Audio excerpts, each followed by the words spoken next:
Eugene-based brewery Hop Valley is gearing up for a third year of working side by side with the Eugene Marathon. So in this week's Marathon Monday, I found out how the beer is made just for the marathon. Take a look.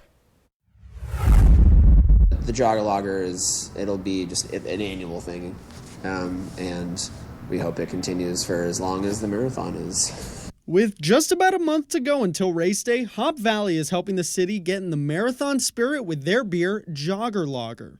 This marks the second year Hop Valley is putting out Jogger Lager, and the beer's makeup this year is slightly different than last year's, but it was enjoyed all the same when people tried it for the first time after a group run at the end of March. Alex Graham with Hop Valley says the goal of having a beer that most people can enjoy is key.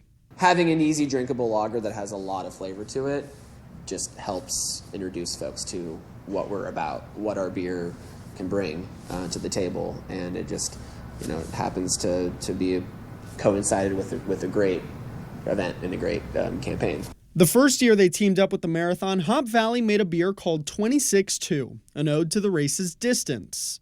And even though they moved away from that beer, they've made a point to keep that same nod. While choosing the hops, they did a percentage of each to make up 26-2, so 20% of one hop, 60% of another hop, and then 20% of another hop. So it makes that number, and so we still kept the little nod to the distance in there with it. With both running and breweries making up a part of the culture in Eugene, Graham says being able to collaborate with the marathon is a unique and special opportunity.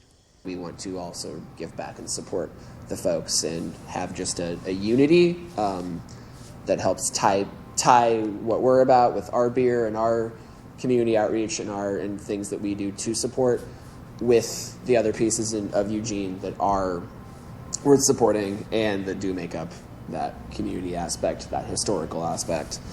The list of locations isn't finalized yet, but you'll eventually be able to find Jogger Lager in certain spots around town. And once they cross the finish lines on race day, runners won't just be handed their medals, they'll also be treated to a nice cold Jogger Lager.